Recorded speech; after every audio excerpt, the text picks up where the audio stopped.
my lecture with the occurrence of high tide and low tide in the sea level. You must have heard about this term, high tide and low tide in the sea, and here also the gravitational force in between the earth and moon is responsible for that. Let us see diagrammatically. Suppose here the earth and here is the moon. We all know that moon rotate and revolve around the earth, okay, as it is the natural satellite of earth, we all know that. So when the distance between the earth and the moon is minimum and moon is just perpendicular to the earth's surface, the gravitational force exerted by the moon into the earth's surface is maximum. Gravitational pull will be the maximum, okay, so the force will be towards upward. So the water in the sea goes up because of that gravitational force exerted by the moon. But if the water is going up towards the towards some level, so what will happen? Some depression will occur, vice versa. From here also 90 degree to the just 90 degree to the high tide. So here the depression may occur because all the water went up for the high tide. So here we can feel the low tide. So we feel that twice in a day the high tide and low tide is happening because of the gravitational, because we know that moon comes perpendicular to the earth's surface twice a day. So this high tide and low tide also occurs twice in a day because of this gravitational force exerted by the moon on the earth's surface. Clear? Now my second topic is what happens if you throw something upward. What happens if you throw something upward, some object upward, after some time it comes back to you? Why it happens? Why it not go away from the earth's surface? Because, and why it goes up? Why it is not going here and there when some force is applied to any object? So here is the answer. When you throw something upward, you are giving some force to that object. So it is going up. So when it is going up, when any object, suppose this is one object, when you have thrown it upward with some forces, it is going up. But the gravitational force of earth is simultaneously acting on that object while it is going up. Okay, so it is pulling down towards the earth's center. So one is the force with which it is going up, and another force is also applied by the earth which is pulling it downward. So at some extent, at some level, the velocity goes on decreasing. The velocity of that object will go on decreasing. That means it will continuously going on minus. So at some point it will come to zero. When there is no force left, when the velocity is totally zero, it comes back to you. So this is why any object, when you throw it upward, it's come back after some time. Suppose if you are throwing any object with very large force, it will go up to very high, and after some time it will again come back. But if you are just throwing it with casual force, minimum force, it will not go high and it will again come back quickly to you. Okay, so I can give you another example. Say suppose you have two friends. You have thrown some object with very high force. It will go high and it will take little bit time to come down to you, because the velocity becomes zero after some time. But if you give little bit of force after very small times, duration of very small time span, the velocity will become zero and it will get back to you again. So this is the difference. Okay. Now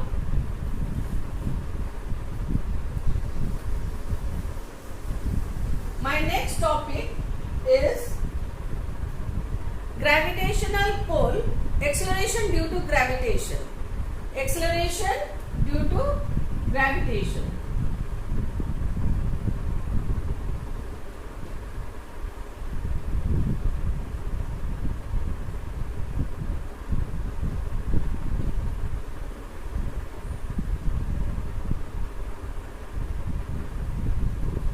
According to Newton's second law, according to Newton, what he has told, any object, if you give some force to any object, it will move.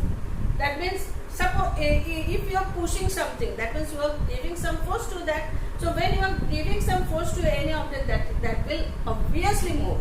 That will of course move. Okay, so that moving, what we term as scientifically, the scientific name which is what is given to the moving object, that is the acceleration. So according to Newton's second law, if you put any force to any object, it will obviously accelerate. So we all know that Earth is pulling each and every object with some gravitational force. So each and every object has some acceleration due to gravity. So this acceleration due to gravity we term as or denote as small g. Okay, so each and every object has the value of small g. Each and every object feels acceleration due to gravity because of the gravitational force of Earth. So g also have some constant value. So how will you find out the constant value of g? Value of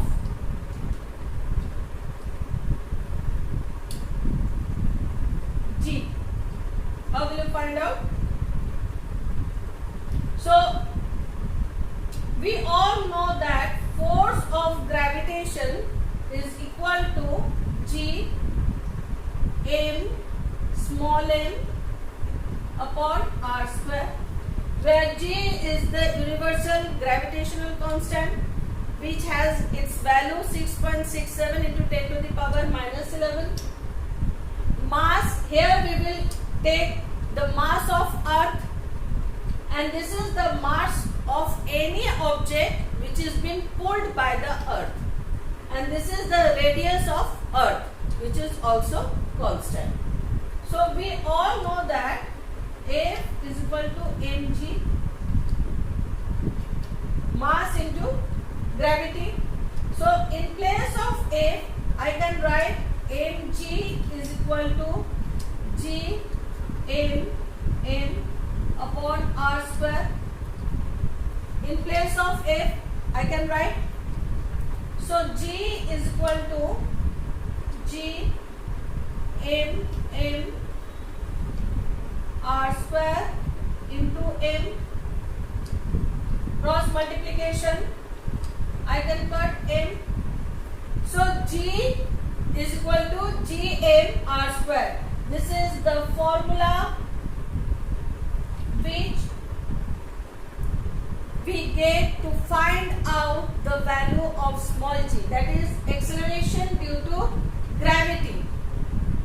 So as I don't have the space, I am continuing.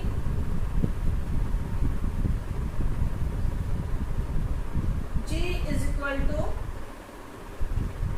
6.67 into 10 to the power minus 11, that is the constant value of capital G.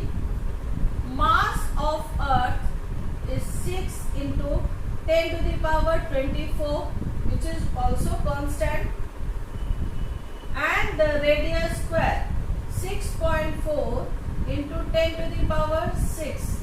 So after doing this, we get the value of G 9.77, which we approximately considered as 9.8.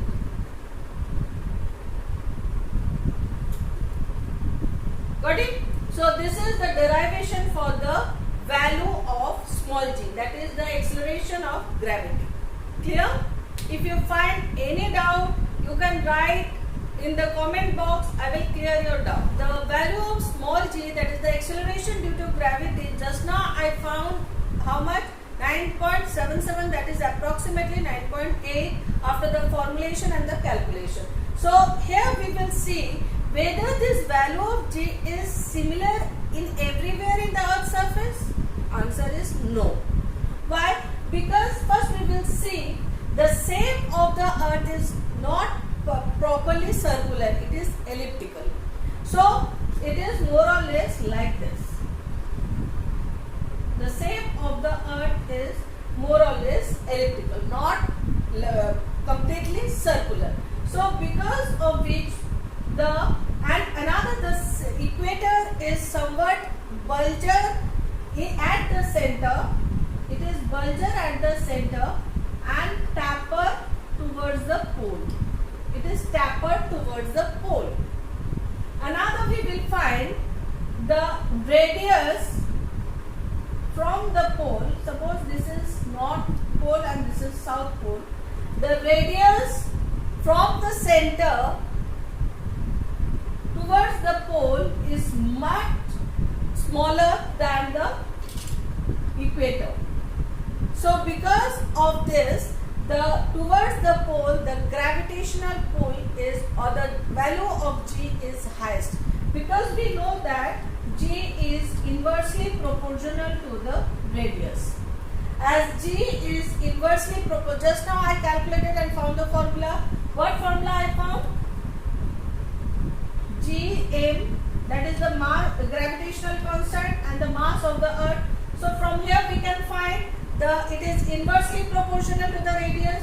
If the radius is smaller, the gravitation, the value of g will be more. If radius is larger, then the value of g will be less. So here as the value of r is less, the gravitational pull will be more. So it is found that near the pole, the gravitational pull is somewhat 9.83 like that, and near the equator, or near the middle, the value of g is 9.7 like that. Okay, so it differs according to the equator and the pole. Another, it also differs with the height from the surface of the earth. So as any object is moving away from the earth's surface, that means it is increasing the radius from the surface. The distance from the surface means the radius is increasing. Just now I told g is inversely proportional to the radius. So as it is moving at height, so the radius is increasing, so the gravitation, the value of gravity will decrease, and vice versa. Okay, so but sometimes we can consider, suppose the r value is 6400 kilometer. So suppose any aeroplane is going at 10 kilometer distance up from the earth's surface. So we will not find any change in the gravitational pull or the value of g. But if it goes above that, for example, when any spacecraft goes at very high distance, so then the value of g differs. So from here we conclude that if anything goes up higher, much higher, then the value of g differs. Okay. Another third thing which affect the value of g is the depth of earth's surface. If we go deeper into the earth's surface, the value of g differs. How it differs? Suppose this is the earth's surface. If you are going down, the radius decreasing.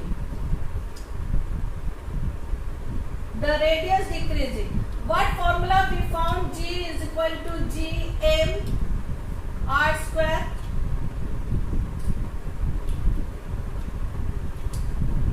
G is equal to Gm r square. So as the r is decreasing, we can conclude that g must increase, but that is not happening. Why it is not happening?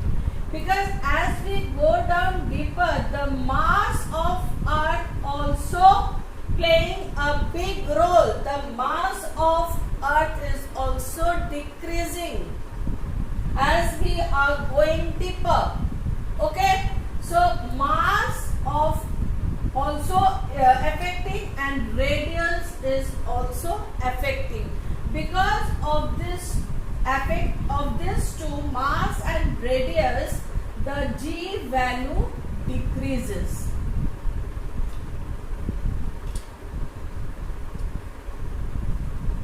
Value of G decreases. So here some twist turn we can get here. As we consider that the radius is decreasing, it must increase, but something else is happening because of the mass, because of the effect of the mass. So here we find the value of G decreasing. Now the next topic is the difference between the mass and the weight. So what is the mass? Mass means the content present in any object is the mass. Suppose I have one book in my hand, that is your 10th book, science book. So what is the mass of this book? The mass of this book is the content, the pages present in this book. So starting from the first page to the last page is the matter or the content which is present in the book, and that is the mass. So it will remain intact or it will remain same if you take it anywhere in the earth, in the surface of the earth, or if you take it in the moon also, the content will remain same. So it will not going to change anywhere. So this is what the mass is. Mass remain unchanged if you take it anywhere. So it is the scalar quantity, and according to the Newton's first law, masses changes according to the inertia. The inertia changes according to the mass. If the mass is higher, the inertia of rest or inertia in the moving condition depends on the mass only. If the mass is more, the inertia of moving condition will be less. If the mass is less, the inertia of moving condition will be less. So mass is something which remain unchanged, and it is scalar quantity, where the weight is nothing but the force with which any object get attracted towards the center of the earth. Okay, so weight is nothing but the force. Weight is nothing but the force with which any object is getting attracted towards the earth. So force, what we know, force is nothing but mg. So weight is nothing but force, force is nothing but mass, and g, that is the acceleration due to gravity. Just now I told the value, that is 9.8. Okay, so where g, we all know that gm upon r square, that is the mass of earth, gravitational constant, radius of earth. Okay, so let's take one example. If someone says my weight is 75 kg, so that is not the weight, that is the mass. Okay, so here the mass unit is kg and weight unit is Newton. Why the weight unit is Newton? Because it is nothing but the force. So the force, as the force unit is Newton. Sorry for the interruption for some camera defaulter. So I will continue with the example. If someone says that his weight is 75 kg, so that is totally wrong. That means he is telling about the mass. So he is using the kg. Kg is the unit of mass, and unit of weight is Newton. As weight is nothing but the force, and the unit of force is Newton. So the unit of weight must be Newton. So if someone is telling 75 kg, I am weighing 75 kg, or if I am weighing 55 kg, that is the he or she is telling about the mass. Okay, not about the weight. So let's take, if someone's mass is 75 kg, so what will be the actual weight of that person? The actual weight, that is mg, where m is mass is 75 and the value of g, which is constant, 9.8, which is equal to 735 Newton. So do we use this term? What is the weight? weight is 735 Newton. So do we really use this? No, not at all. We generally use the wrong term, that is the mass. Wherever you go to the shop, you tell the shopkeeper, give me 1 kilo dal, give me 1 kilo rice. Do we ask for give me 35 Newton of rice, 45 Newton of dal? No, not at all. So according to the scientific term, the actual we are using the mass, not the weight. So, but normally, generally we use the term weight. Okay. That's all for today's lecture. Next will be continued in the next lecture. If you find any kind of doubt, do comment in my comment box. I will solve it. I promise you.